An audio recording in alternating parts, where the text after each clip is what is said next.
What? Hello, you lovelies, and welcome to KoiCast. I'm Koi Jandro, a Bostonian who loves pop culture, comic books, and people. How you doing this week, Jake? I'm doing fantastic. We dove into some heritage before we sat down today. We were both talking about lineage, and Jake's diving in, and I did that last year, and it's a good way to figure out who you are, and it's very existential. I'm real Sicilian. Real Sicilian. And to the point where Alexandra is now convinced that I have to have mob ties. I mean, the names that were listed sounded like a Scorsese film. What? A Coletti and an Angolia? These guys, he's good fellas. So she saw how Sicilian I was, and then a few hours later, I gave her a little lip, and she came back at me. She was like, "Bitch, I'm a mob wife. You don't fucking dare talk to me that way." I respect her more and more. Yeah, I'm just saying. It was great. She's really assimilated immediately. Just as soon as you find the names. What she is now, which is apparently a mob wife. I respect it, and that's why she has impeccable letterbox taste. So yeah, this is our news week. It has been an interestingly slow news era because of the strikes. Oh, I thought you were making a pun because Flash came out and you were like, it's slow, but also Flash is out. No, the box office is slow for the slow. Flash. Wait a minute. Are dude, you telling me Flash didn't perform? Dude, it is doing worse than expected. It was underperforming in expectations, both in like the way it needed to perform and in the early estimates versus real estimates. And then the actual numbers came out and they were even lower than that. It is actually performing less than Black Adam, which is pretty staggering considering Flash is a little bit more famous than Black Adam. Well, it also didn't have a marketing campaign, which Black Adam did. So it's interesting to see, the ebb and flow. People are always like, marketing doesn't matter. It totally does. I think that I haven't seen it, but I feel like the thing that was getting people to go see Flash was Michael Keaton. Yeah. And that is only appealing to a specific part of the demographic. Sure. Because the 18-year-olds who've grown up with comic book universes, it's not a novelty. They don't care. Yeah, they could care. It's not whatever. And they're also probably a little bit more of the types who are like, yeah, I'm not going to go see the Ezra Miller movie. I got a ton of crap because I said it would have been better to use Christian Bale because that's this demographic that they're actually shooting for is old Batman. Gotcha. Like he's their novelty right, versus Keaton is like their parents' novelty. Yeah, no. So it's been really funny. Like I got tons of crap and then it came out and I was like, see? Because like I like Keaton, but I was not raised on those movies the same way. A lot of people were because my parents were so young. Right. So like my parents were the teenagers that were like, oh, cool. Whereas when we finally got Bale, I was like, my whole family was like, we got a Batman. Right. So I think that me and the youngins would have had a little bit more. But Keaton actually in this, we're not gonna talk spoilers because Jake hasn't seen it, but Keaton it doesn't fucking matter. The internet and the fucking Snyder trolls have absolutely ensured that nobody was going to be not spoiled. I know everything about this movie. It's the first movie I fought to see early. Because I knew it would be ruined for me. Like I knew. Oh, is that what you're saying, Koi? No, you wanted to go see it early because you wanted to walk the same red carpet as your hero, Ezra Miller. I actually saw it 2 weeks before the premiere. Your Thank you very much. I saw it before the premiere. Thank you very much. I saw you working that red carpet. You were like, this is where Ezra walked. He walked after me. Thanks. They're my hero. Thanks. Yeah. No, I was there for Sasha Calle, who is a fucking perfect Supergirl. My God. Seriously. Listen, you're real thirsty on Maine right now. And you know what? That's what happens when you've been single long enough and lockdown happens. If you can make it work, then I'm saying go for it. But also, I lost a lot of weight. I'm feeling good. Also, she's literally a super person. I'm gonna learn Spanish for her. If you're boxing with God, you better. That's what I'm learning Spanish. She's also from Boston, so a lot of love there. But Sasha, I love you. Thank you. She did such a good job as Supergirl. I can't even pretend that I was actually going to save this for later, but I can't even pretend that this is one of the I told you so's that I told me about you. You're always saying like, what? I could not follow in my head. I heard the I told you so to come about something you would say when I said this because you were right and I was wrong about a feeling I have. Okay. So you were the Jiminy Cricket of my I told you so in this scenario. In this situation, I completely take back what I would usually say in that I really loved an unknown playing a character that I love. Got it. And that it actually helped the box office experience because she actually did press. Right. She had the hardest job. She's in a movie with 2 Batmans. She's in a movie with 2 Flashes. She's in a movie where she's the new character. And she's in a movie where everyone's talking about Henry Cavill. And she is... It's an impossible job. Impossible. Yeah. She's the highlight of the movie. She did the impossible. Yeah. I'm so impressed. And it's an unknown. Like she came off of a soap. Right. So I was very like, God damn, Jake's right. This is sometimes the move because I didn't have any expectations for her, and I was actually able to see Kara. Right. But yeah, when we talk about Flash, whenever Jake gets to it, that will be a I'm highlight. not seeing it in a movie theater. I'm not. In the next 6 So, years, honestly, we'll yeah, talk Flash. And at this point, I know about You know all of the cameos. I know about all of the scenes that people are discussing. I know all about I've seen entire VFX sequences accidentally because you can't not fucking like. It's absurd, and it's one of those things where I know that like at some point they have to make some money back, right? That's what's funny. I shaped this whole news thing to be like delicate for you, and I didn't even consider Oh. that like this is the movie where it's like, well, Fuck that. I mean, like it's one of those things where you can't.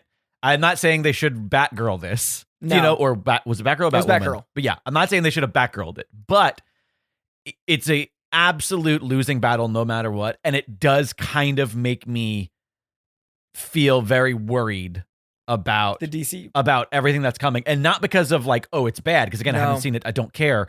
It's more so about like, I think that DC fans are fucking become insufferable, It is so toxic. and it's so like this might break me for like superhero movies. It shouldn't break all of them. No, it might break me for all. Wow. Like Across the Spider-Verse didn't like fortify that I didn't wall. see that it. I didn't see it. Oh, that's why we you're haven't broken. gone. We haven't gone. But I did also see. Dude, that oh, wait. movie is perfect. Let's hop around a little bit here really Okay. quickly, because I'm following I your know, lead. listen, you go and talk with all the people who pretend to be your friends. I'm the only one who cares about you, and I never get to Yeah. talk about this shit in a timely I don't even know manner. where he's gonna go with this. I'm going to go with, I'm just talking about the fact that you've probably talked ad nauseum about this The elsewhere. Flash movie? No, about all the things. Oh, sure.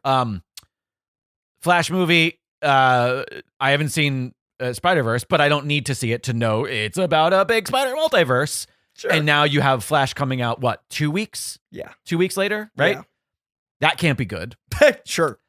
Bad enough that, from what I'm hearing, just a couple years ago, despite the fact that this movie was in the works first, that Spider-Man did it better.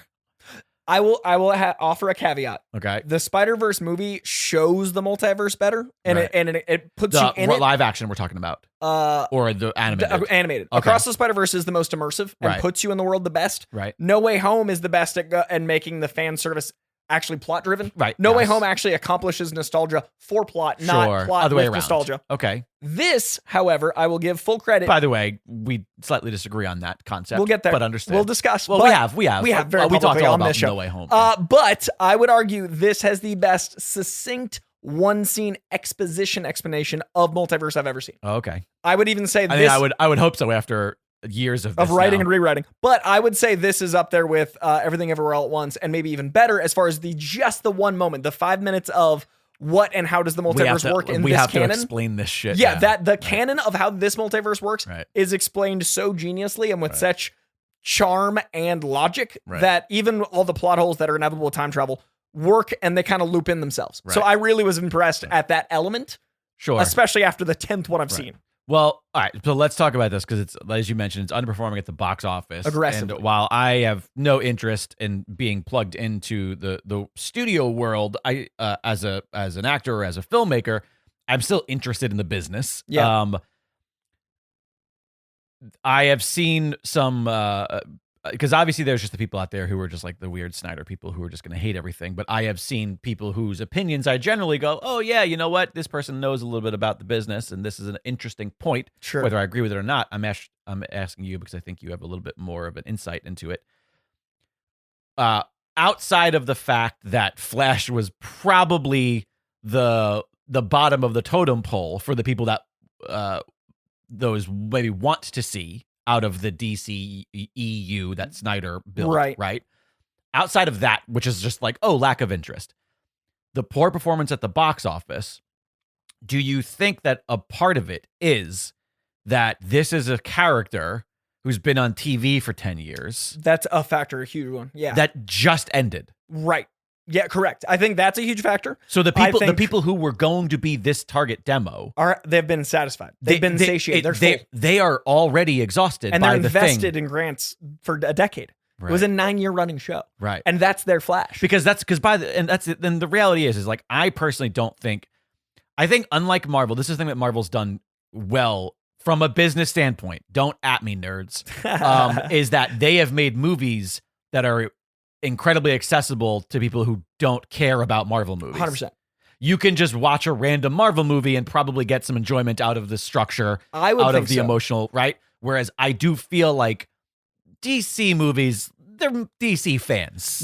My date to No Way Home had never seen Outside of Batman, I want to say. Because Sure. Batman is sort of a He's pass. his own thing. Yeah. She had never seen anything after Sam Raimi's Spider-Man 1.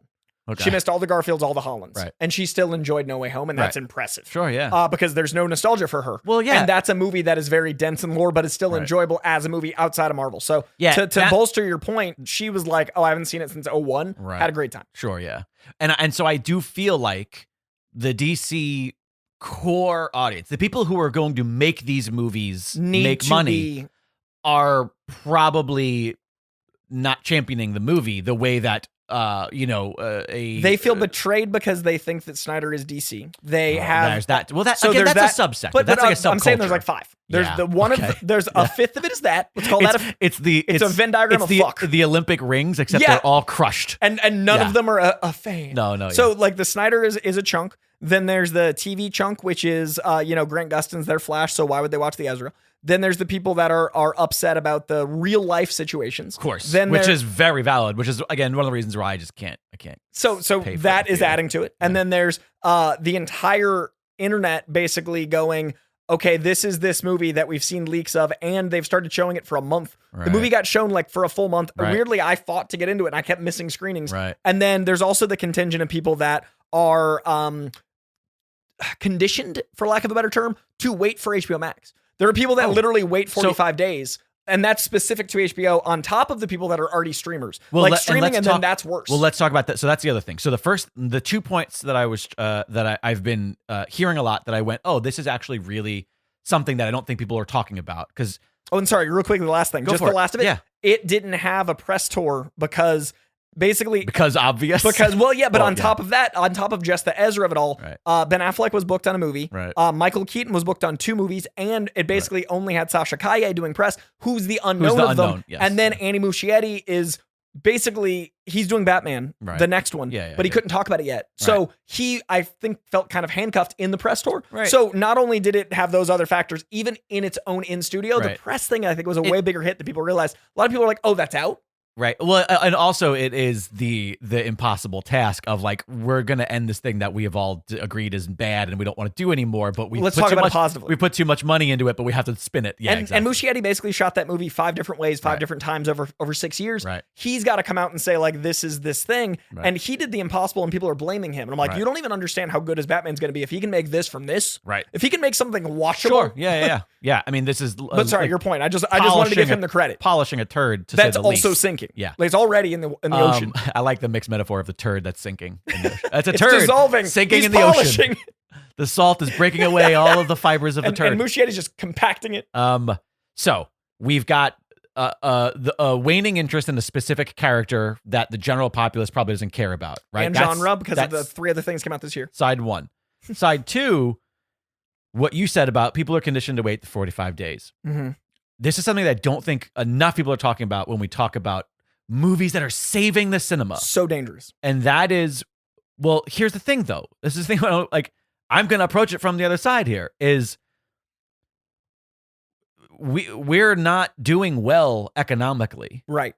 And for a small family, 2.5 kids, a trip to the movie theater is not fucking cheap. Mm. And if it costs me, if I'm a dad and I want to bring my 2 kids, maybe a friend of theirs who wants to go see this. Yeah. Maybe my wife or husband, or if I have a brother or sister who's like a friend, right? Right. Uncle, that kind of thing. That's what, 5 tickets at $15 to $20 a pop, depending on what you see. Yeah. Do the math on 15 for me. 15 be 65. 65.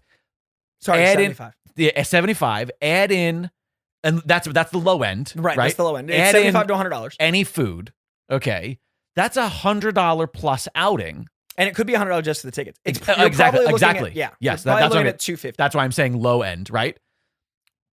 That is an outing that is going to cost approximately 14 times more than my subscription to the streaming service. But that's that will also allow me to watch a bunch of other shit for an entire month. And I'm not saying it's right. I'm just saying like No, that's how they're like. The problem is you can't make movies for streaming, and they lied. The problem is, sure, 100%. The entire 2 years where everybody's like, just put it on streaming, it'll be fine. That was never mathematically possible. These movies can't be more than $40 million.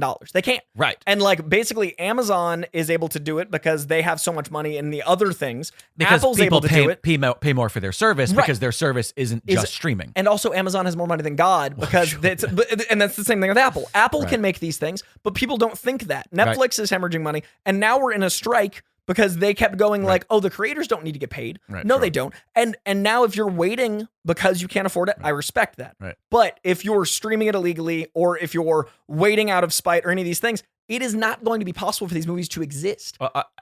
Period. Hard stop. And I think the it's going to be an unfortunate reality of a bigger, more important problem, and that is like where everybody, this fucking whole goddamn country's poor. Oh yeah. And nobody like.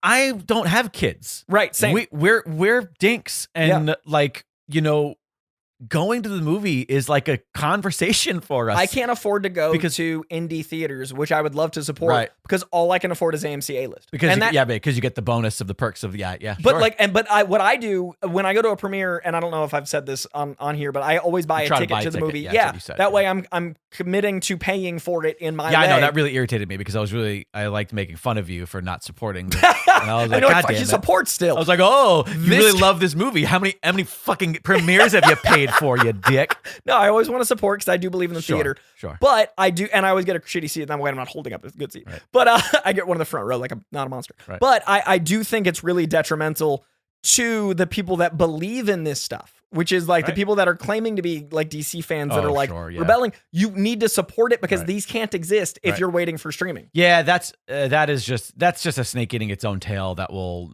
unfortunately eventually consume itself, because I don't think that there's no explaining reason. Like I've been making a ton of comic videos on my TikTok that have actually been finally starting to do well. I finally found a comic book niche that's exceeding, and it's by dumbing it down to the level of like, I'm not speaking. I'm literally saying, if you like this, read this. And I'm giving 60 years of lore in about 50 seconds, which it hurts me because I love giving what I love about it, but it's not what the market is. The market is like, how much data can I get quickly? And I'm basically giving people hundreds of hours of my time for a click. And I've accepted that's where I am. But yeah, your life is a nightmare. But I'm giving people the way to learn what I learn. And I went to my comic store and it was really beautiful. They were like, we've seen your face 100 times this week because people keep walking in and just going like, help me find these. And that is literally my goal in life. The problem is every single person in the comments, and I've spent probably as many hours as making them as I have deleting these comments, is writing where to pirate the comics in the comments. Of course. And the people that are making the comics are who I'm trying to support, and the people that are making these movies that are on strike, and the people that are advocating for being comic book movie fans are the ones stealing. Like moms in Idaho aren't stealing these movies. No. So it's really hard for people that don't realize that they're the problem. Like pirates went extinct because we deserve to like end them. I mean, it's, listen, my generation is responsible for Napster. And so like, I understand. We made Spotify. Lars was right. We destroyed the music industry. But I don't know. My greater point was just simply like, I do think we need to have a conversation about economics on top of the conversation about blaming people for not going to the theater. I'm not trying to blame. I'm not saying you are. But I say we collectively. Sure. Because you and I are big, like, save the theater. And yet every experience I've had at a theater for the past 5 years has been a fucking nightmare. And to the point where I told Alexandra a mere 7 days ago that I'm contemplating turning this room into a theater. Just because I'm so fucking sick. It'd be great. I'm so sick of like honestly a big giant pull down right here. Yeah, they close that wall projector off. Right here. Yeah. Get keep the couch where it is so that we still functions as it is, but get 2 additional those bad boys. Rip this up and put this up on. Yep, exactly. But it's just one of the things that I'm so irritated. Your real-time Discord by was the theater. So funny because I was like, this is the first time I've experienced it with you. And I have those experiences maybe 1 out of 20 times. Right. You have them. Oh, wait, was it equally bad in Santa Monica? No. Oh, by the way, text or context there. Coy and I both went to go see Asteroid City on the same night in 2 different cities. We almost went to that one. Oh, that would have been great. And I decided against it because I assumed it was going to be, it was the Fathom event that like if you sign up for the email list, Yeah. like you get to go to early if you get in and you get the tickets. And the one that Koi went to in Santa Monica there was like a 3-hour experience, a pop-up experience included. The hoity nerd that I am was thinking like, I would like to do the experience after I've seen the movie. Sure, you don't want to like know. I was like, I don't want to walk. I don't want to be in the world. Yeah, I don't want to be in the world. That's so funny. And then I also thought like, well, shit, it might be an absolute nightmare. It might be super crowded. And it was blissfully, it went the other way because they were diehard fans. See, that's nice to know. But it was like a weekday. Next time, go to the pop up because they're going to be the ones that actually care about the pop up. You know what I mean? I respect went that. with Wes Anderson fans. Could you go though after you saw the movie? Well, you have to walk through it, but See? you don't have to explore. You could have just like could have went through. Well, in any case, we decided to go to the one that was nearby here. Sure. Just to go see the movie, and there was no additional thing. But it was unfathomably shitty what you described. It was a nightmare. That was, and I swear to God, it was like. More context. This is for Asteroid City. We didn't even say the name of the movie. No, I did. I think I did. Either way, Asteroid City. Wes Anderson. It was like a cartoon that I was living in, where I felt like somebody heard the show, and my experiences was like, oh, this would be fucking hilarious. Put it at 11. Put him in there. Crank it up. We're gonna talk all about this in the Patreon only pod. Yep. Because I want to tell the specific story.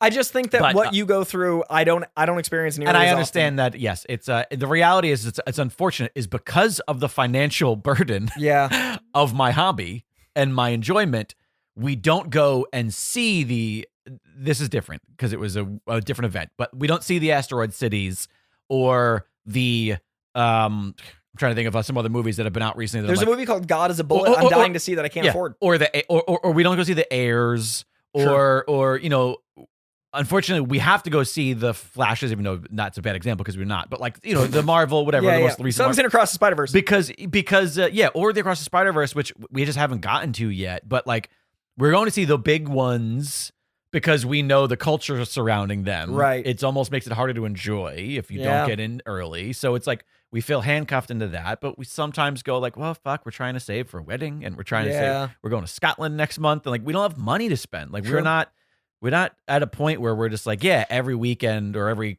few days. And that's driven me to the premieres. Yeah. That's what's driven me to go to them. You told me that. Yeah. Like I literally know that is an audience that's going to celebrate the art. Like that audience is the ones that made it. They're going to celebrate. They're going to respect it. And even at Flash, there was a funny moment at the Flash premiere where I'd already seen the film, but as we're sitting there, the cast comes out, they're talking, and someone like 2 rows down from me and like 3 seats over. So in eye line goes, yells daddy with like a moan at Ben Affleck. And like during the movie? Like, no, as they're standing in front. Like as Muschietti is speaking. Yeah. And like I had the conscious thought of like, I really hate that person and everything they represent. And they didn't even speak up again during the movie. Right. But the whole time I was like on edge, like if they fucking, and like I'd already seen it. I'd already experienced the movie, but I was like, this is a premiere. And you think that that's an acceptable decision. And that's the easiest. That's 2 seconds of my life. Right. And it stopped. But I just hate the disrespect and I hate the people trying to be funny. And I hate the like, you think this is your living room. So also quick slight sidebar, because listen, you know that I need the dish. All right. We've all seen the video. Of that introducing the movie. Oh, sure. Okay. What was the actual in-room reception for Ezra? It was there a palpable like this is all fucking weird, right? There was an interesting moment of jubilation for everyone, and then Ezra came out, and then it was like, oh, he's here. And what was funny for me is I'd already seen him on the carpet, so I think I was already like, oh, they came. But I think most of the audience hadn't. So there was this weird, surreal, like uncanny valley thing where but I could just imagine, like, because again, in the video, it seems like everybody's just thrilled and he's being nice, thanking thrilled. Everybody. I think there was a moment of shock, and then people were genuinely excited to see them. It was just really surreal to me to live through the shock twice because I'd already. Reminds me of the Oscar audience after Will Smith slapped him, and it was like, very. We're held captive. Let's cheer. So I think that what they had to say was heartfelt, and I do genuinely think that they meant what they had to say, and I think that turned the audience, but I definitely think there was a moment of gobsmacked, which was odd to live through. Also, they're incredible in this, like truly an instrumental part of you could not make this movie with someone else at this point. And they were great. Right. Yeah. And I have heard that, like, oh, yeah, like the movie's not great, but everybody's good. So good in it. Yeah. And I honestly think Muschietti did really incredibly with the cards. Like he had 5 decks of cards and had to make a deck out of it. Right. And somehow it is 52. So it did not do well in the theater. It is box office tracking below Black Adam, which is not a known character. doing very bad. It is tracking bad domestically and internationally. At least Black Adam had some push, in one of the directions. Does this change anything for DC? Did they just grin and keep continuing and just stick with the plan? I feel like, if anything, this would affect Aquaman the most. I think Aquaman is screwed. I think in what way? That they're pushing, they're canceling? What? I don't think it gets canceled. I think there's no marketing. I think they just release it. I think it gets all but Batgirled. I think they're now looking at Aquaman as a loss in conjunction with this. I think Blue Beetle is in a better position because it is not only starting the DCU, according to James Gunn. That's what James Gunn said. But it's also like the budget on that is tiny comparatively. Yeah, there's not a lot to lose. The overhead. Yeah, but there's also an interesting thing where I think if this had done well, Flash 2 would have happened and they would have stayed in the universe. And that now, I think literally Monday determined whether or not a Flash 2 would happen. And I don't think a movie's ever had that where it's like, not obviously every single first movie ever. Not to this scale where it is like, do you get folded or not? Right. I don't think that a shared universe has ever had a like, well, because usually when that happens, it's the first movie of a new thing that's new. This is like the 7th movie. Right. If suddenly Thor 2 did this.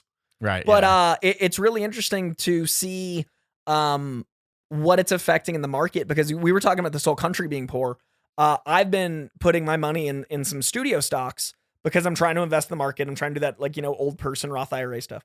But I've been buying stocks while they're on sale because the market's so bad, and only because it's money I had set aside 5 years ago. I don't have the money, but I'm trying to be smart about it long term. Right. And right now everything's on fire sale because the country's on fire. Yeah. But looking at every time one of these movies comes out, how it affects the studio stock is the macro of holy crap, how bad this is. And Warner Brothers stock is already pennies on the dollar of Disney or Comcast or any of the other ones, and it's dropping even more. And it was, and if I'm not mistaken, it was doing pretty well early Max. Yes. And because then they were the only ones, but that was based off lies. Yep. And then it started to dip, and then that's when the merger happened. Because everybody said streaming was viable. It isn't. It never was. Yeah. So they were able to lie loud enough. But the problem right now is, I think it's like $23 a share, whereas Disney's like always over 100. Right now, Disney's at 90, which it hasn't been in like 10 years. Disney's in a rough shape too. Yeah. But it's been really scary to look at, every time one of these movies takes a plunge, Warner Brothers needs this more than other studios need it. Right, yeah. And that's what scares me. Yeah, is we like talked they needed about to win. that when the merger happened. Yeah. We were like, of all of the companies right now that need victories, like WB really does. I'm wondering what it's doing. We're talking about the business side. I'm wondering what it's doing to Superman's budget. I'm wondering what this is doing to the movies that are already greenlit. To budget. The new ones. Yeah. Are they getting quietly, that scene is cut? Is this now not in there? Right. That's my fucking we can't fear. afford that helicopter spot. We got to put the fucking, this sequence until the sequel. Yeah. Because they're not casting huge. I like the underground, newcomer face names. So that won't be the bottom line. But I want my Superman to look like he can fly. Like I want the, you know what I mean? Like, I mean, yeah. If anything, I feel like the creative team there is probably better equipped to do stuff for less money. Yeah. Than Guardians wasn't others. cheap, but it wasn't. No. Fast and the Furious is the most expensive movie I think ever made. That was just the fucking cast. That's what I'm saying. By casting yeah. this way. So yeah, it's been a really interesting thing from the, in the industry, out of the industry space. Yeah. Again, I'll see it. I'll be the 45 day or whatever it is. Yeah. Like I'll watch on HBO. I still haven't seen Shazam 2. I'll watch that so that I could be because I'm a completionist. There it is. I do want you to see Spider-Verse in theaters if you can. We're trying, but again, right now our focus is on our out of country trip that we can barely afford. So I'm not saying Spider-Verse is better than Scotland, but as an Irishman, Spider-Verse might be better. Maybe we'll see it in Scotland. Ooh, it's cheaper. Or London, because we're going through London. And her whole thing was like, I want to go see a movie while we're there. I was like, why would you? She's like, I don't know, it'd be fun. I was want to spend 2 of our 24 hours. I know. I was like, that's so silly, but also respect. It's funny. She's like, I don't know, it'd be fun to go to a theater there and just like, I almost watched Fast in Italian. I made the joke of being like, oh yeah, we'll listen to people laugh in a British accent. I actually almost saw Guardians in Italian when I was there for Fast and the Furious because I was like, I want to see who dubs Peter Quill. I want to hear that stuff. Sure.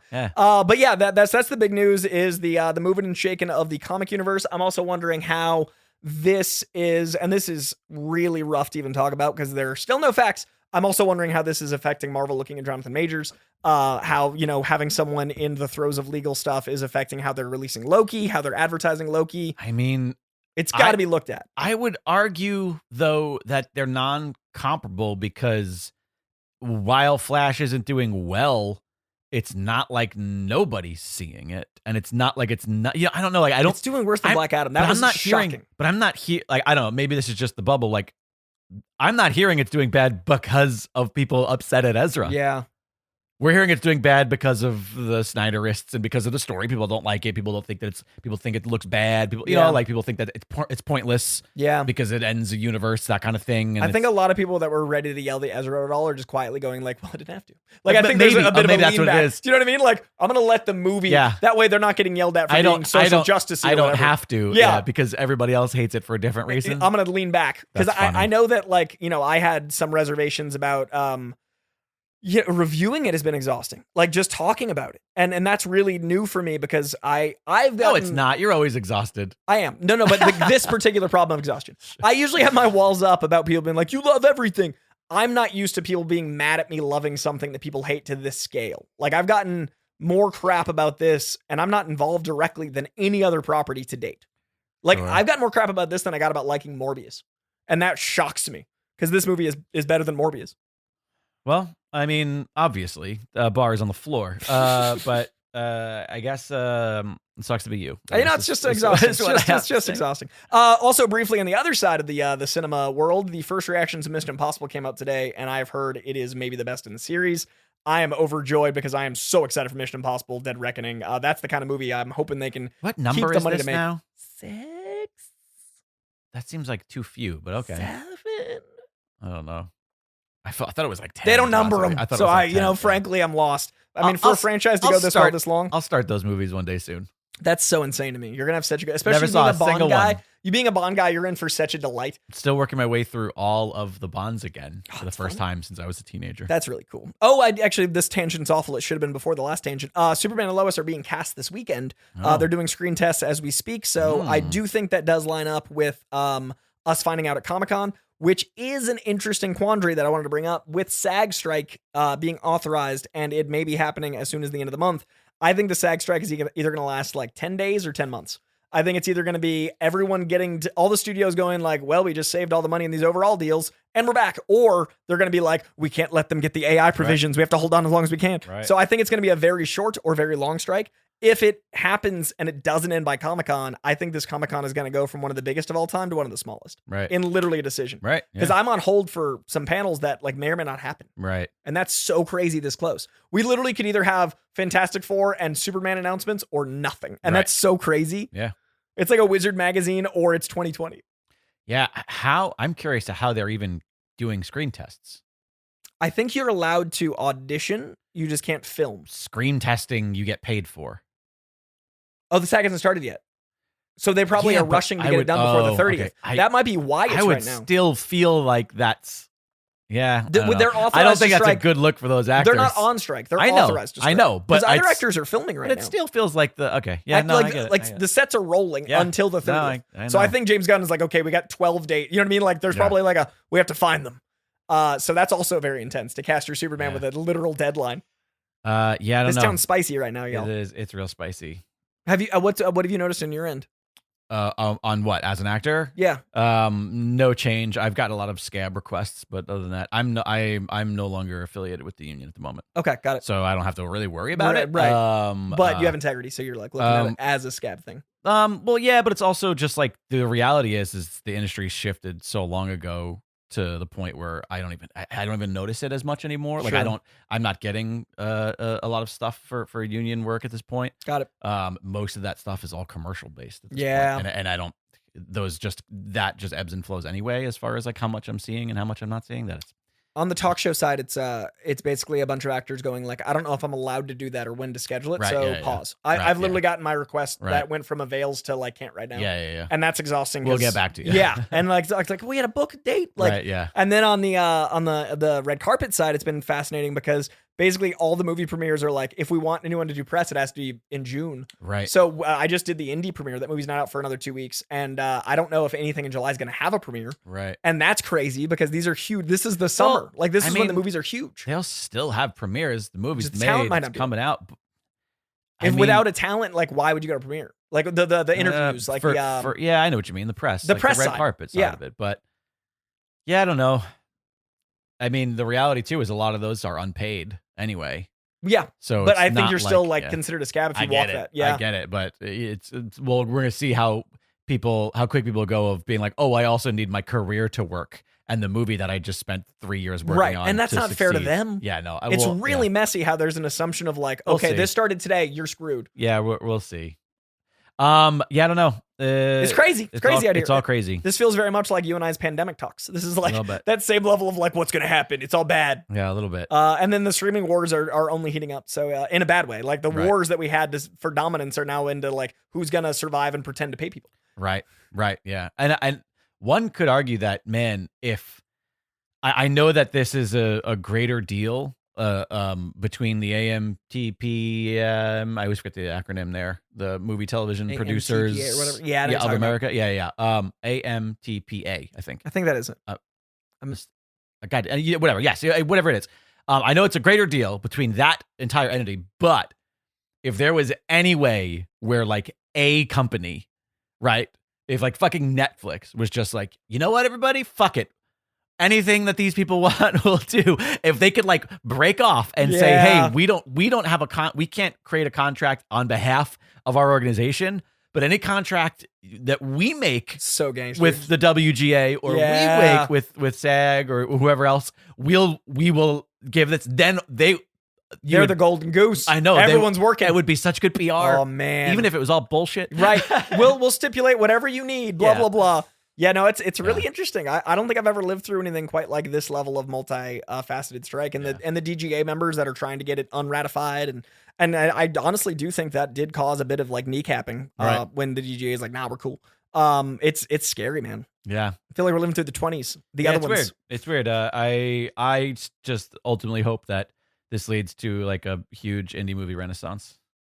Where it's just like, hey, yeah, these things that people are making with no money, with low risk. I'd love to see the next Kevin Smith, Rodriguez, doing that era.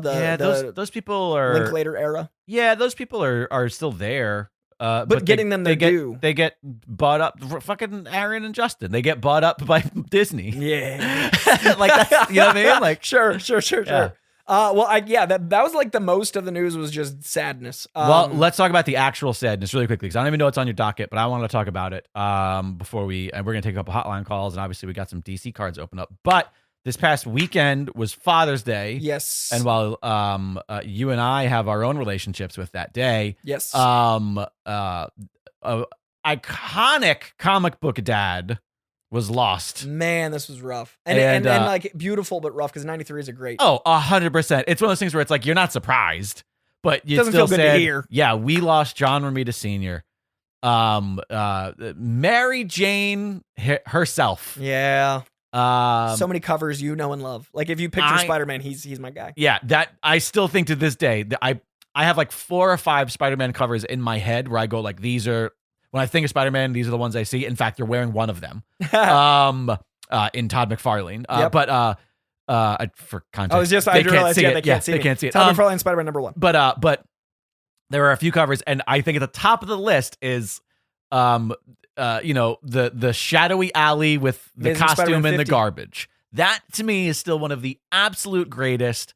For all of comics. God, so many things have copied it. So good. It's so iconic. But in any case, it's such a bummer to lose such a legend, but hearing how many people are now telling stories about how helpful he was as instrumental to so many careers. To young writers, which is, I don't know, you always get a little bit of that when somebody passes away, but it's so much. That Jim Lee was his story was beautiful. It really helps paint the picture of like, oh, this person was actually like a torchbearer. Yeah. Not a gatekeeper, or not like he was pushed to the future, you know, like he helped people. The next wave. He helped people do things better than he could. Yeah. Instead of trying to keep everybody doing what he does. Yeah. And his son, like I've heard very similar things about, like, and his shameless name drop from Koi. I posted about it and his son sent me a thank you, and it was really beautiful to have a moment of connection with his son about his father. Sure. And we like very briefly, but we got to talk about like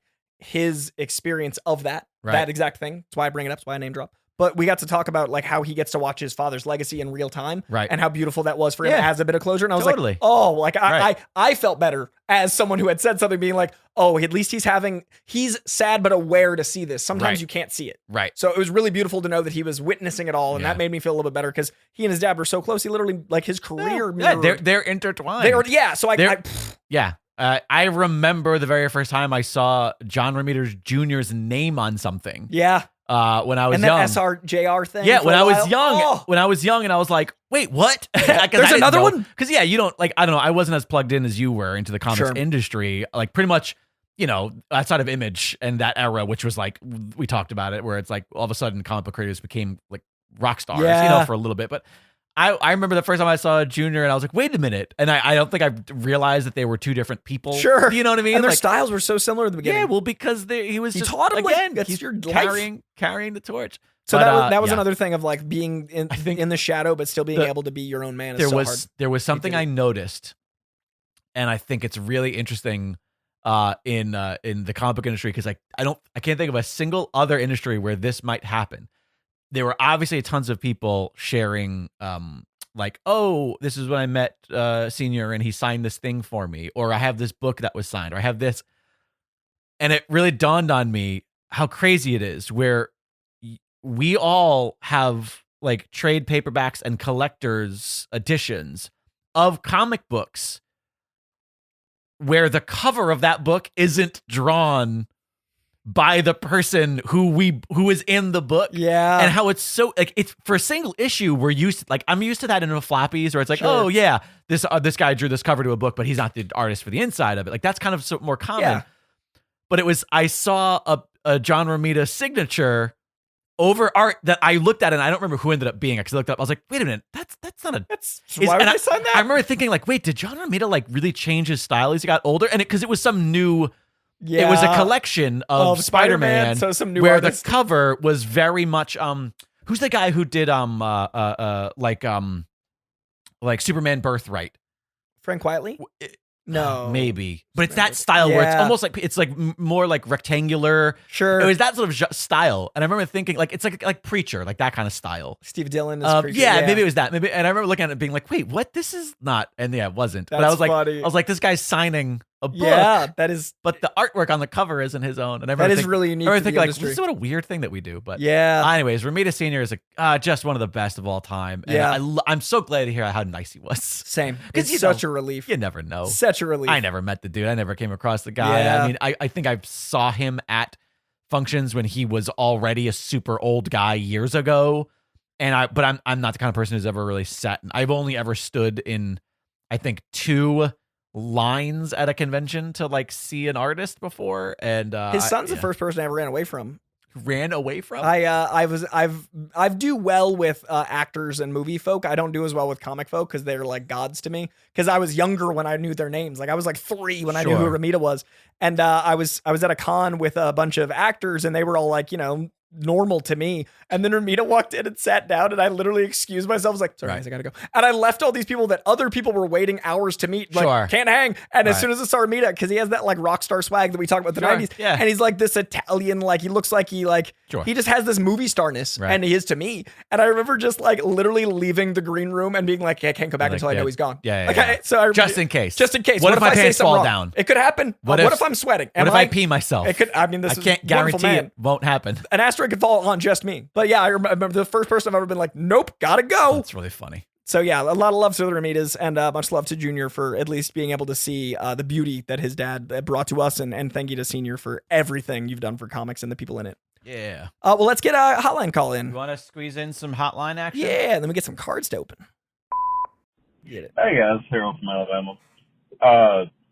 All right, so my question is, what is your favorite comic book story of all time? Like favorite storyline, like Jeez. whether it's like a Secret Wars, Infinity Gauntlet, whatever, yada yada. Like from the big 2. Now that the answer's in your head, I want you to attempt to change a major plot point or something that happened in it to improve it. Just a little game for you. Also, please bring back the letterbox games. I love guessing movies. All right, bye. Harold, I'm so bothered by This this is question. such a what do you want from us? First off, it's downright mean, okay? Because because the core concept is pick your favorite Big Two child storyline and then improve him. yeah, exactly, and then change it. No, That's you know what? What's Have a 10? Make it an 11. Have we ever just said no to a caller before? Are we allowed to? Yeah. Can we just, on authority of us, go? This is against the rules. Okay. When I was a kid, nothing was cooler than the Infinity Saga. It was just too cool. The cover of that book alone made me go, everything about this is incredible. I was petrified of the Mephisto character and the way that, like, you know, his role in there. Thanos, one of the coolest looking weird things. Like, I don't know. I liked seeing all of my little superheroes have to, you know, be Kirby cosmic. Sure. You know, as a kid, I felt like that was just the absolute coolest thing. What would I change about it? Nothing, you monster. Because it's perfect. But yeah, as a little kid, there was that. And then, I mean, hard pressed to say anything other than Phoenix Saga. It's up there. Like, the Phoenix Saga is just one of those. And also, I was the perfect age for, you know, for that to just be so prominent. Yeah. That, like, all of my friends and the like the boys that grew up next door that were like my little older brothers, like, they were just obsessed with all of it. That, I don't know, it stood the test of time. Like, it was one of those things that it felt new forever, for still 15 years. Yeah. You can still read those. And again, not changing anything. I can't abide to that. I'm gonna include those two because they are musts. But I think I want to do a little bit more modern classic. And the first 2 volumes of Ultimate Spider-Man. So basically, Ultimate Spider-Man 1 through 13, which ends with the Mary Jane issue. Right. I think those are perfect. I think it not only restarted Spider-Man, I would say it restarted comic books. I think a lot of new readers discovered Spider-Man and then read comics because of that book. I think it ignited Marvel in general. Marvel was easy for you to say. Yeah, it is. No, but I think I don't know if I've told the story on the show, but I worked on a bunch of stuff with Bendis, and I was able to tell him like how much that story meant to me. I was 12 when it came out, and I was basically like still a comic fan, but I wasn't collecting the volume that I did before or since. That book got me from being like, I casually read comics to like the man I am today. I never slowed again from that comic. Right. And so it really kicked things off, but I didn't know that Marvel was so out of money that when he was writing, it was supposed to be a miniseries. It was only supposed to be 7 issues or 6. Right. So when they hired Bagley, it was because of his speed, and they hired Bendis because he was good at getting a younger audience. Right, yeah. Only supposed to be 6 issues.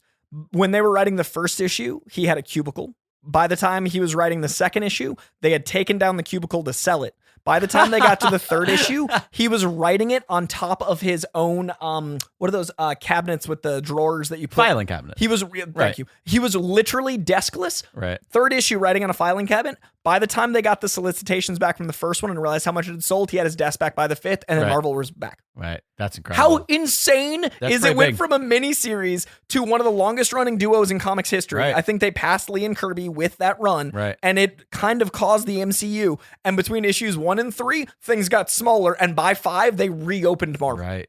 And it's that good. Right. So to me, Ultimate Spider-Man 1 through 13 is maybe the most perfect thing because it modernized Spider-Man. It holds up. It's super approachable. It tells a lot of lore. It reinvents without being disrespectful. It's pretty perfect. I told you when I read it for the first time on this program not that long ago, like how it doesn't, the first couple don't work for me. Sure. But why it's rushed, I'm surprised I didn't tell you then. That's why it's rushed. Oh, no. I think you did tell me the story about how it was supposed to be. And then they realized, we can take our time. Because, it does feel like they're blasting through this whole and then it still, opens but up. Yeah. You know, I on a similar note. So maybe I slow down the first couple. Sure, but I know I get it though, and I again, while I wasn't there for it actively, it's undeniable. I will say though, people give it shit, for a few reasons, but Civil War got me back into the big 2, because for like my entire 20s, I did not read soup books at all. Like I read I read soup books that were like commentaries on. Yeah, I read The Boys, and I read, I liked Fables, and I read, but like Civil War kind of, when I learned what it was and what was happening, and then from that point to House of M, I think was another one of those where I just went like, God, this is, and I think because they're similarly to Ultimate X-Men, you don't really need to have been reading for years prior. You can kind of just start there. And if you have any familiarity with the characters, you know everything you need to know. Like, it's a really good, like, I agree. I wouldn't say necessarily it's a good on-ramp for a new reader, but it's a good re-invitation to an old reader like I was. Yeah. So yeah, I think maybe Civil War and House of M. I'm into that. House of M. I mean, that was hugely no more mutants. That page is just still like, What would I change? Still can't answer that. It's such a weird. Great question, Harold, except for the Shyamalan twist at the end. Yeah. Let's get to our next. You know what? I'm going to go back and have a change this hotline to not include that. Yeah, just the A part. Get rid of the B sides. Hello again, Coy and Jake. This is Doug from Pittsburgh, or Darth Vadad on Discord. Over the past couple weeks, my oldest daughter graduated from high school, had a minor surgery, and got diagnosed with type 1 diabetes. She's having a hard time with the insulin needles, but every superhero needs a kryptonite. Did you know that Breck Basinger and her co-star Cameron Gelman from DC's Stargirl TV show are both type 1 diabetics? I just found this out and figured I'd share. If anyone knows of other diabetics involved in comics or art, feel free to post in the KoiCast Discord.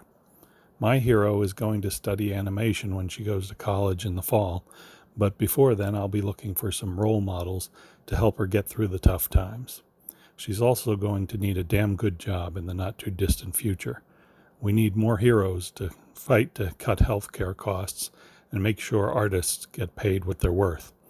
I guess there will always be battles that can't be won in 20-some pages. Take care, everyone.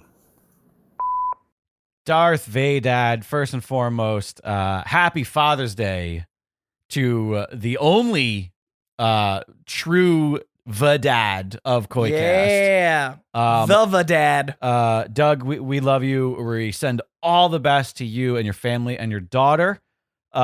We need, I don't know that Darth has done this, but I feel like if he's Darth Vadad, okay. Vadad? Well, no, because that would be Luke and or Leia. Oh, right. Well, right? Wouldn't so Leia. Well, Leia, but from what it sounds like, she says she's going to school to be an animator. Yeah.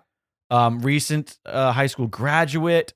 Okay, I got it. So in animation, you use different layers, right? Different cells. You have different layers in After Effects and animation software. So we will call her Layer Skywalker. I like because that. we don't have her name, Darth. We don't. I whether that was intentional or not. I would like to wish her all of the best.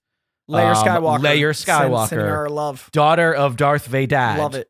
I love it. I like these nicknames, and I like also the coolest voice. Not only is it Vadad's day, but coolest voice. Thanks so much for calling us. Thanks for the update. I agree. Not all justices can be solved within a single floppy. But I do hope things turn around. And this is actually him talking about finding good paying work. Kind of ties into what I was talking about earlier. Yeah, where it's just like.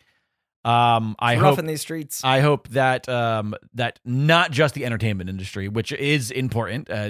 Coy and I, you know that we agree with that. But among every industry, God, I really hope shit turns around. I think we need to really lean into union work as the norm. Yep, and people having a standard of living. Whether you're whether you're working at a Starbucks and a part of Starbucks United, or whether you're in the entertainment industry, part of SAG, WGA. Be union strong, fight for what is owed to you and what you deserve. Yeah. Don't settle. And also, by the way, yes, please, in the Discord, if you know of any I'd love to diabetic boost that. Heroes.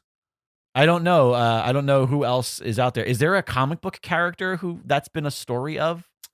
Not off the top of my head. Yeah, I'm sure there's somebody. I'm sure there's someone that it became an element, or it's what they were used in a story centering around that. But I got nothing. Well, we love you, Darth. We love you, Layer Skywalker, and all the best. We have to Happy open up Dad's Day. We have to open up ourselves some DC Cosmic cards. Yeah. What we're doing here, if you're confused and new to the show, for some reason, thanks for listening.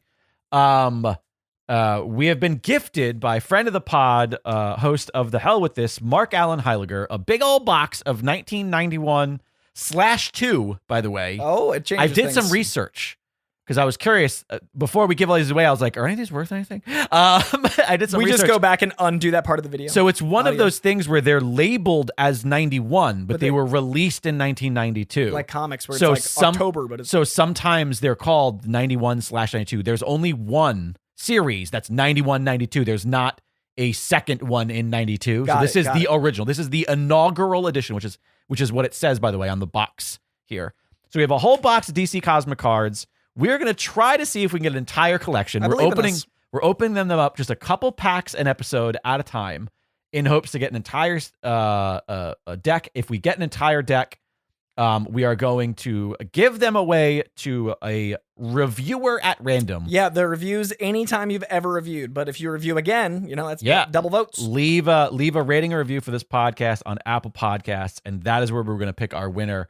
We are, Koi, 78.42% complete. We're at a C+. We are really close. I'm proud of us. Also, I haven't done it obviously I won't do it live as we're doing this today, but the last time we did this, we talked about what were the most common cards. Yeah. And we felt like maybe there were a few that were in the lead. The most common cards we have sets of 4. Okay. Of multiple things. Doesn't surprise me. So Golden Age Cheetah, which is one that I thought was at our lead. She is, but she's tied with many people. We have 4 of her. We have 4 of Eclipso, right? With the eye thing. We have 4 of him. We have 4 of the Armageddon 2001 story. I feel like we got those in a row. But because remember, there's 3 different cards. Yeah. You can see we have 4 of just B. Okay. And then I think that's it. So what's that? 4 different? Yeah. Oh no, there's one other one. My thing scrolled too fast and I lost it. I think that's it. I think that's it. Oh, no, Vandal Savage. Fucking the guy that looks like because you asked about him, then we kept getting like him. Randy Savage. Yeah. So there's like 4 or 5 cards that we have 4 of. Okay, it's still not bad considering. But listen, like I said, we're 78%. Let's see what today's deck. Let's get to at least 80 today. I've got 2 Deathstroke the Terminator packs. Yeah, I got a Superman and a Deathstroke. Alrighty. I'm gonna start with a character I believe we already have. Card number 119. Light Ray. No, it is a new one. Oh, immediately we're near 80. Some of these cards are so generic. Some of these character names feels like you know it. Are so generic that I thought we had them. Light Ray. Do you know who Light Ray is? Let me see. Looks like a Superman with long blonde and or golden hair. I need to do that thing. No Light Ray knowledge. I need to do that thing. See, what do I need to do is I need more light rays. There he is. Move my desk lights because my eyesight is so poor because I'm old. He's the shining star of New Genesis, Light Ray. Ooh. Is he I know New Genesis. Oh, wait a minute. I think he was one of the dudes who may or may not have been killed, spoilers, in Mr. Miracle early. Is he not one of the people who goes back and forth through the boom tubes with Barda? I think you're right. And is like a But he's pretty unremarkable, and that's probably the role he generally plays. When I read that a couple weeks ago, a month ago, there were a lot of characters I just didn't recognize at all, and I wouldn't have caught it. But I think that is Light Ray. It could have been him. Yeah, he's a high-spirited new god who manipulates photons to create brilliant light blasts. So I do know him. I just didn't know him by name or look because he's from 30 years ago. That's my guess anyway. All right. Tracks. Light Ray, card 119. Put it in the new pile. What do you got? We're going back and forth. I thought we did it as a chunk. No, that's what we always do. You know what? It's been some weeks. I got a definite dupe because it's one of my favorites, but I love that we have more of this card. Mr. Miracle. Welcome to the show, Koi. Oh, we finally got the Mr. Miracle dupe, which means that you get one. I was very excited about this. This is almost like a new card. What card number is Mr. Miracle? 123. 123. I'm gonna put a little. I'm gonna try to do that thing where I start counting the extra ones. Mr. Miracle. Finally, our first dupe of him. I have got. I think another new one. Damn. A villain from beyond. I don't know. This looks like a little old robot lady I'm not familiar with, but it seems like there's a Hawkman outside of a train car trying to fight Kanjar-Ro. Do not know this. Looks like a little old lady, old lady doing the work. Or a little old man. Some villains proclaim their evil deeds proudly, and some, like Kanjar-Ro, work silently and stealthily to conquer their opponents through quiet cleverness. Quiet cleverness. I am not familiar. But yeah, I don't know. It looks sort of like an old puppet. I know it's really hard to see. It's No, really, I can say I got decent eyes. really far away. Yeah, not familiar. This is card number 134. I mean, I already have 2 new cards. That's impressive. I'm a very happy boy today. Kanjar Row. What you got? I got number 42, Crimson Fox, who I think is new. Ooh. Nope. We already have 2 of them already. Damn. So that is our third. It's a pair Crimson. of redheads. I thought I'd remember redheads.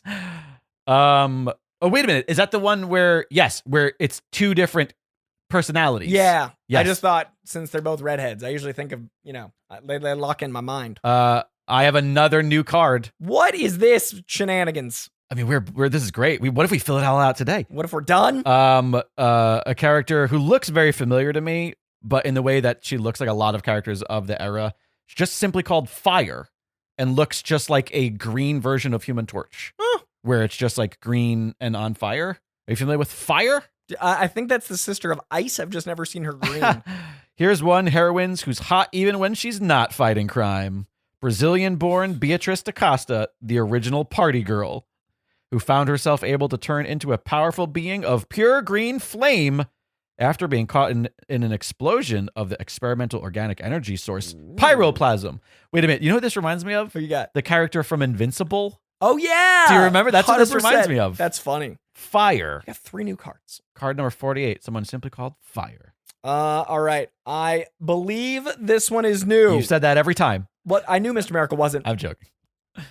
57. Card number 57 would be Our Man. God damn it. We already have 2 of them. He's got watches. Now we and have 3 of them. I think you must have gotten them because I remember this beautiful, beautiful clock-based card. Oh boy, I need to go play the lotto. The streak continues. I am flabbergasted. Card number 83. Honestly, I thought that at 80%, this was gonna start being Redundancy. very, very redundant. Yeah. I have got card 83, Bolt, who is very much a like he's great. 1980s The mask is like almost made for animated television.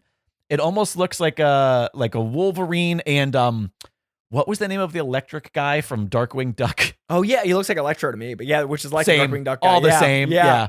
Bolt, not familiar with Bolt. I'm sure Gilbert Short's yelling at us Oh, immediately. for not being a He's got- super assassin for hire. That's Bolt. He's got like receipts and issues. Also, by the way, in a company where you have a character named Flash, don't make another character Bolt. Especially 'Cause with different powers. Flash has a lightning bolt as a logo. Yep.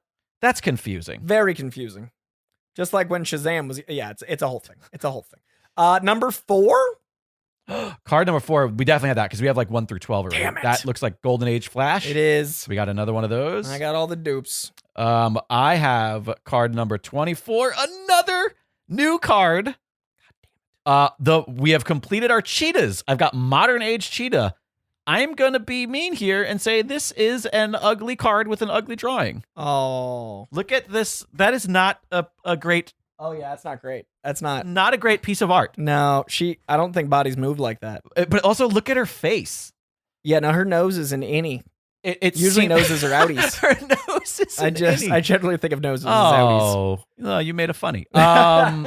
Modern Age Cheetah is a new card. New card. Put that in the new Jake's section. just got all. Well, I mean, that's only one because I'm on our dupes. All right, number 162, The Great Darkness Saga C. 162 is Darkness Saga C, which we do have. We have all of the Darkness Saga already. Putting that in my loser pile. All right. In a character that the second I saw him, I thought, oh, that looks like a different character. DC continues to make weird decisions with naming characters. They have a character here, card number 75, another new one, by the way. What is happening? Which we are we've completed almost all of our 70s now. A character who looks like a red Green Arrow. Yep. Do you know who this is? Is it Red Arrow? No. There's a Red Arrow. That's what I thought. He's simply known as Speedy. Oh, that's Speedy. He's the one on the drugs. Speedy is Green Arrow's sidekick who does heroin. Is that why is he on speed? I mean, I think that is that why they call him? I think that's why they picked him to be. Is he fast like the Flash and or potentially fast like the Bolt? Like the drugs. He's the guy that like that iconic cover of Green Arrow's like, no, Speedy, and he's got his arm wrapped up. Oh, that's him. You got the junkie card. That's good luck. I feel like that's not a real. I feel like I dreamt that cover. No, that's.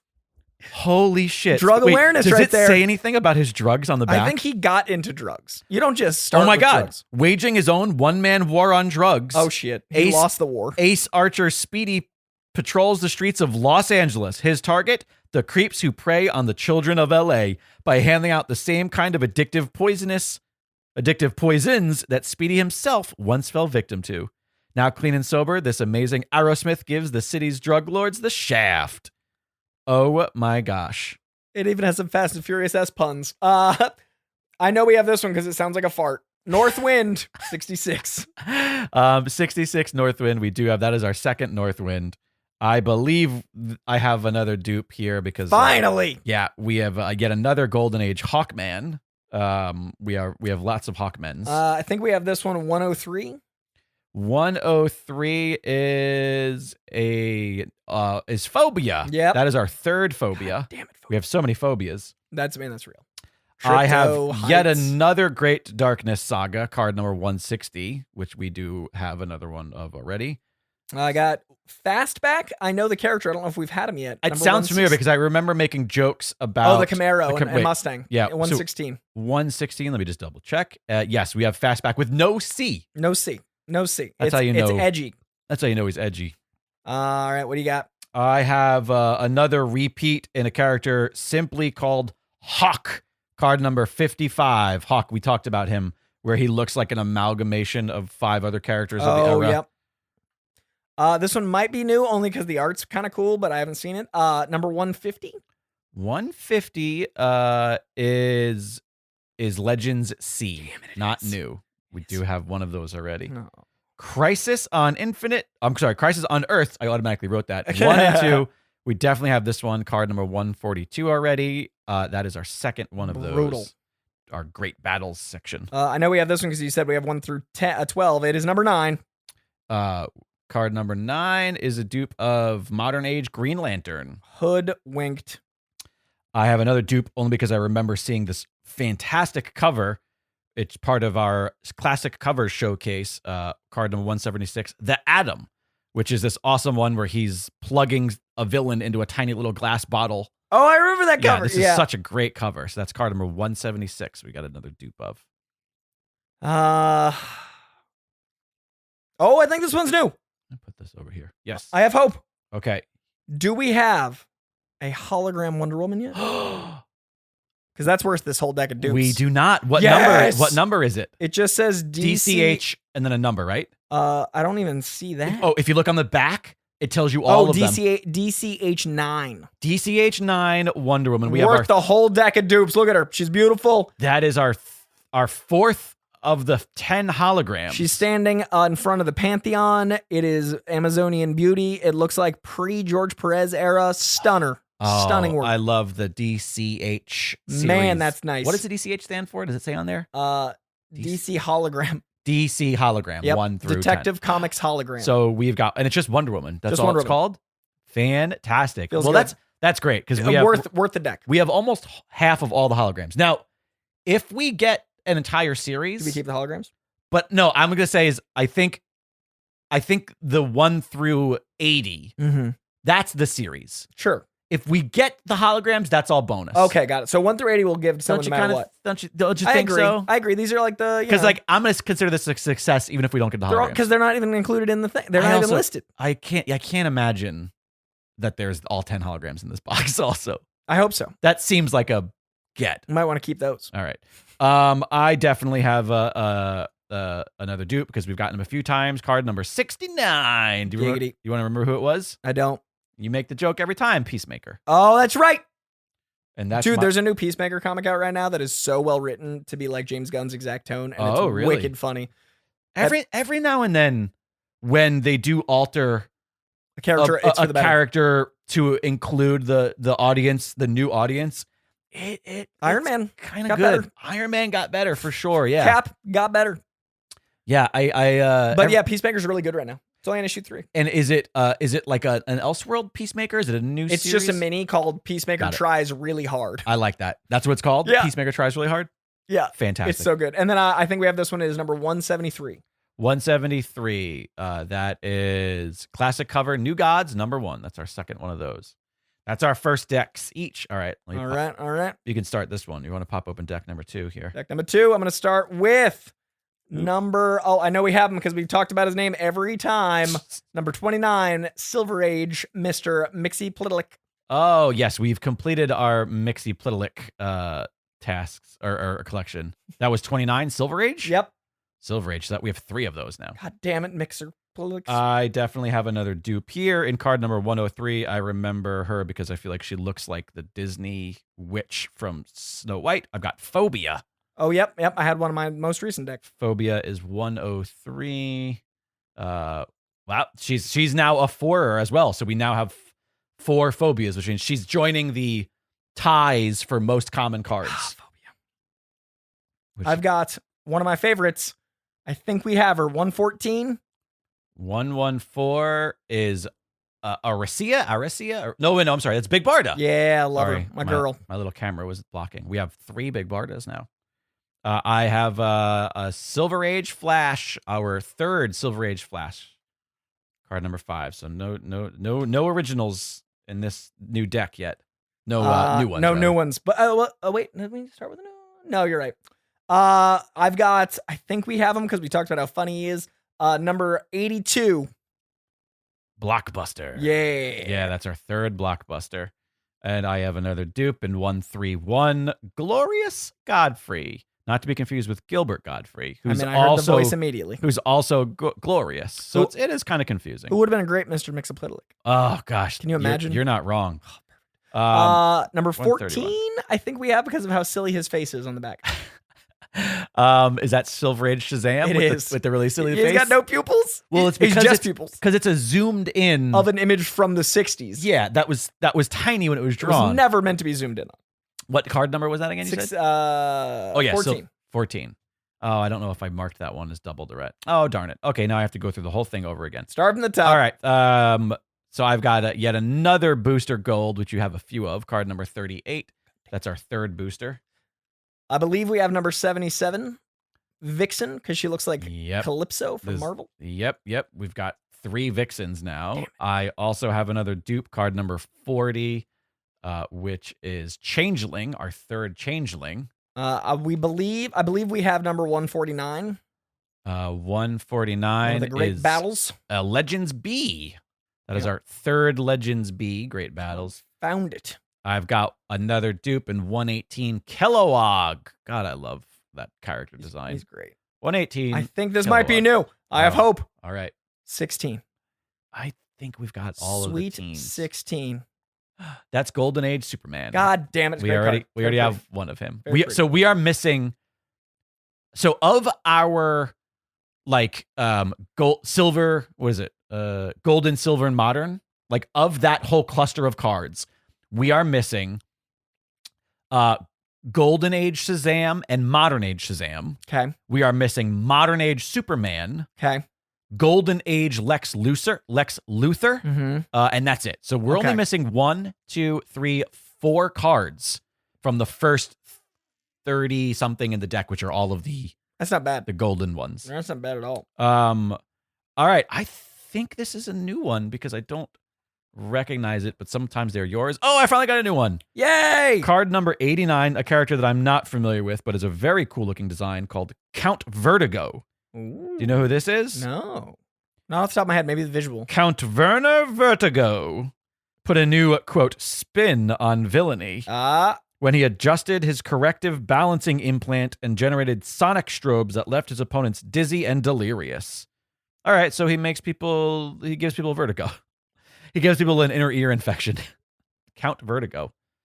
It is a very cool looking card. Can I see him? Yeah, hang on a second. Count Vertigo. I'm typing.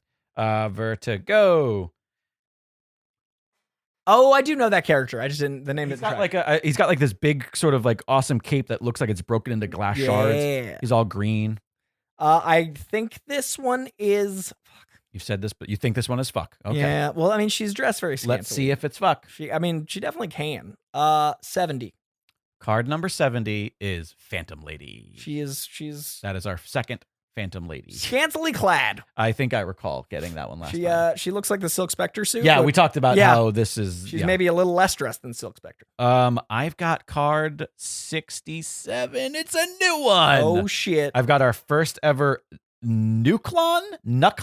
I think it's got to be Nuklon because he's got a nuclear logo on his chest. Nuklon.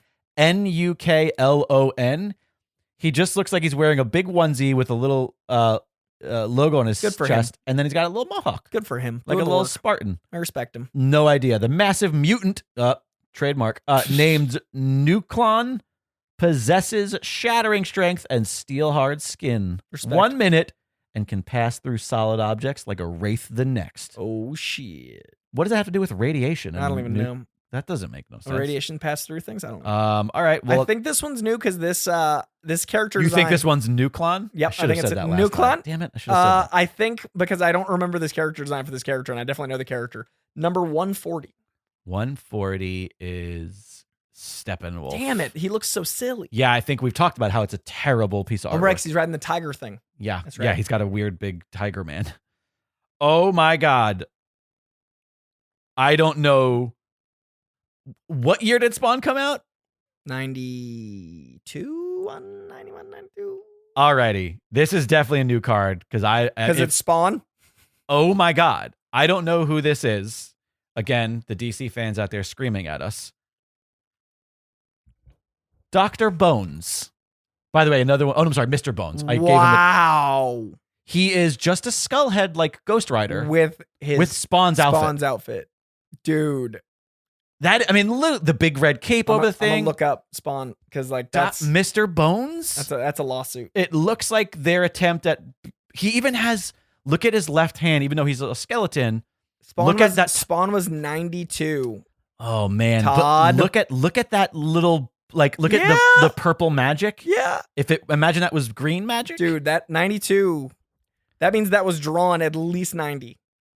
Because it's on 91, 92 cards. Some inspirations. Yeah. That character. I got some from a distance. Oh, no, that's Todd. I got questions. From a distance, I'd be like, oh, what's that weird old school version that someone drew of Spawn? Yeah, what's the Silver Age Spawn? Mr. Bones. You got some splaining to do. I think we have this one, number 74, because the name is like when a dog gets too excited. Oh, you're talking about Rocket Red? Not Red Rocket. Rocket Red. I think I have a new Great Battle card. 159. Is this a duplicate? Yeah, I have a new Great Battle card, the third Cosmic Odyssey card, which looks like it has it's actually quite lovely art. I don't know who our heroes are on one side, unless it's one of those things where it's switched, but it looks like we've got Darkseid /Side and Dr. Fate kind of like leaping to action. I don't know who those people are on the right Can't though. tell. They're oddly drawn, but in a interesting stylistic way. Yes, Cosmic Odyssey C. I think we have this one, 143. Sorry, one sec. No worries. Cosmic Odyssey C. What's the card number? 143. 143 is a dupe. That's Crisis on Earth's 1 and 2 card C. Oh, no, I'm sorry. Card B? Let the record show. What does it say on the back? Card B or C? It is card B. Okay. I got one new card. You got one new card in that deck. You still have 2 more cards left, all right? No, I had 2 decks. Oh, got it. 2 decks. You have no more new cards left? I have no more new cards. Oh, something wonky happened because I have 2. What the hell? 2 more cards.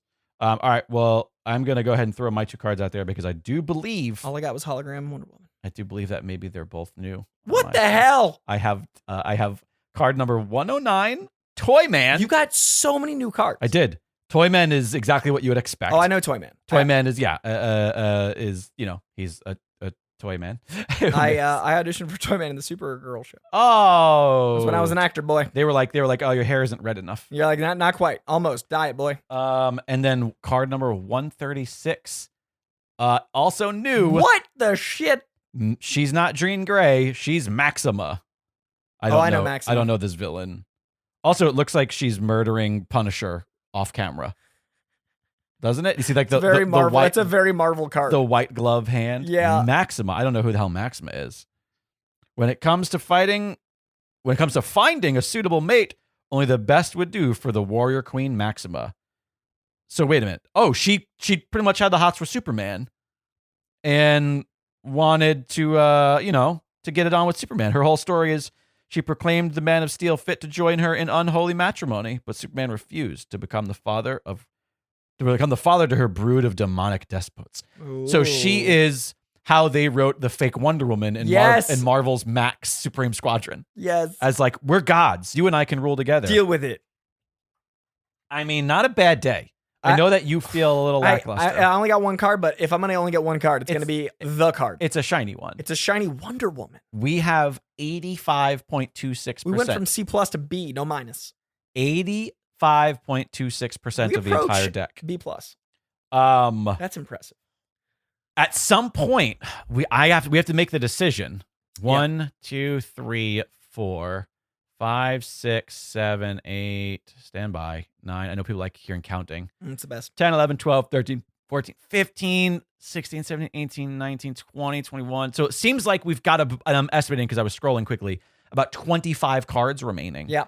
At some point, we should flip and look up just the cards we're missing. I think under... Do you know what I mean? And then like when it gets to 10 or 15? I'd say 20. 20? Okay, because you think we'll be able to remember them? I think I can remember 20 numbers. All right. But yeah, that would be more efficient. We could do 3 decks. Well, no, let's not. Okay, let's not. Let's try to stretch this out, Coy. Jesus What is Christ. this, television? Oh my God, you guys should try being a producer on a show for Coy. It's a fucking nightmare. More, better, faster now. Anyways, there you have it. We are 85% into the deck. I'm excited about some new characters I've learned about. I'm really looking. I mean, Mr. Bones is a. That's a Google. He's also my new favorite. I don't know anything about him. Don't care. Look at him. He's my new. Also, the name. Mr. Bones. Mr. Bones. That's what I call like dog treats. Last name. Give me Mr. Bones. Last name Skelton. Mr. Bones Skelton. Wait a minute. No, his last name would be Bones if he's Mr. Bones. Oh yeah. What First name Skelton. Skelton Bones. Skelton Bones. Mr. Skelton Bones. I look like Skelton, but I sound like I'm from Brooklyn for some reason. How are you guys? All right, that's gonna do it for this week, you lovelies. If you're a patron, we got a lot of great stuff to talk about in the patron-only pod, including Jake's experience with Asteroid City. Please tune in there. Thank you all for being here. Please do review on Apple Podcasts for your chance to win this sweet, sweet deck of cards. You can also review on Spotify, but it's only the star system, so that one's not going to help you get. Yeah, we're picking from Apple Podcasts. We're picking written reviews because we got to read them. Yeah, otherwise we have no idea. We have no who you are. You got to sign that shit.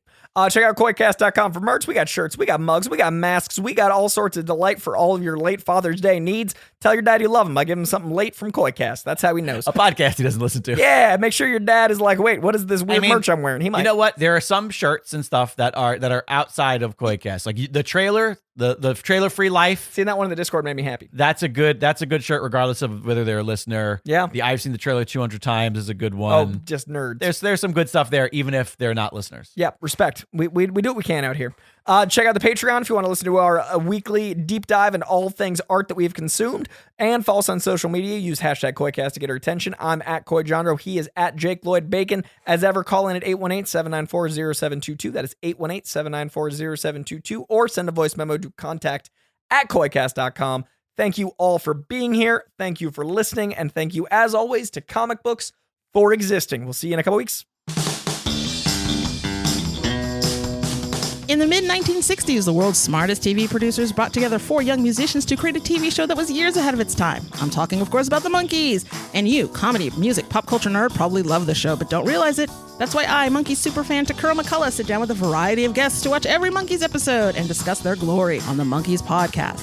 Whether you're already a fan or have never seen an episode, the Monkees podcast is for you, as we discuss the Monkees phenomenon, hilarious antics, and deep fandom. So check it out at monkeyspodcast.com. That's PAWDCAST, or wherever podcasts are found.